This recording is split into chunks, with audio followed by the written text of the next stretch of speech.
Սիրելի հայրենակիցներ, ես վերջերս շատ եմ նկատել, որ ձեզ անդադար ասում են, որ աշխարհն էլ առաջվանը չէ, ամեն ինչ փոխվել է,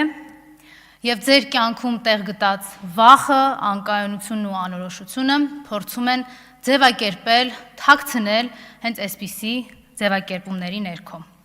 Բայց ես ձեզ պիտի խնդրեմ, որ դուք չզարմանաք եւ ընդամենը մի պահ լսեք այն միտքը, որ աշխարհը մեծապես սիրելի հայրենակիցներ շարունակում է նույնը մնալ։ Այո, շարունակում է նույնը մնալ, նույն անդադար պտտվող շահերն են, ուժերը, շարունակում է նույնը մնալ, որտեղ կեղծավոր ստանդարտներն են, մարդու կյանքի եւ իրավունքների նկատմամբ հարաբերական վերաբերմունքը, պատերազմները, պարտություններն ու հաղթանակները։ Բայց մի բան իրականում փոխվել է հարգելի հայրենակիցներ, բայց դա փոխվել է ոչ թե աշխարհում, այլ մեր երկրում, ավելի կոնկրետ իշխանությունում։ Դուք առաջ հարգելի հայրենակիցներ պատկանում եք աշխարհի այն հատվածին, որտեղ շատ կոնկրետ իրողություններ կային։ Հաղթած ղեկավար, հաղթած ժողովուրդ, իրեն պաշտպանող ու հաղթած բանակ, ու այդ միասնությունն ու ամբողջությունը, որը շարժվում էր ազգային ինքնության եւ նպատակների ճանապարհով։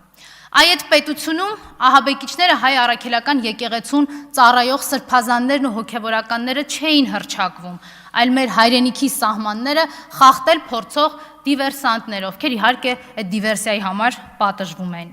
Այդ պետությունում քաղաքացիական դիրքորոշումը կալանքի հիմք չէր ամենևին, կամ հայոց ցեղասպանություն, Արարատ բառերն արտասանելը չէր դառնում ասֆալտին փռվելու հիմնավոր էություն, այլ ընդհակառակը բովանդակություն էր իր ինքնությամբ ու պատմությամբ։ Աշխարհը մեծապես նույնն է, հարգելի հայրենակիցներ, հավատացեք, ուղղակի ձեր պետությունում իշխանությունը զավթված է օտար հատուկ ծառայությունների եւ գործակալական ցանցի օգնությամբ։ Ընդ որում, ձեզ իրավիճակը փոխել արգելում են բացառապես բանդիտիզմի գործիքակազմի կիրառմամբ։ Եթե ուզում եք խոսել պետությունից, ձեզ ասում են հանցագործեք, եթե ուզում եք խոսել հիշատակել հայրենիքը, ձեզ ասում են ագրեսոր եք, ձեզ անգամ պատրաստ են ասել, որ դուք պիղծ եք, եթե որոշել եք կանգնել հայ առաքելական եկեղեցու կողքին, այլ ոչ թե միանալ օրինակ Նիկոլի սեկտային։ Հարգելի հայրենակիցներ, աշխարհը շարունակում է նույն կերպ պտտվել։ Եվ իրականում կա հնարավորություն սահմանադրական կարգը վերականգնելու, իրավական մթերքով ասած, անվստահության գործընթաց իրականացնելու։ Ձեզ այս տարիների ընթացքում փորձում են անդադար, այս 8 տարիների ընթացքում փորձում են անդադար այնպես անել, որ ձեր ու մեր պետության հոգեկերտվածքը փոխվի։ Տեղի չտակ, վերականգնման հնարավորություն իհարկե կա։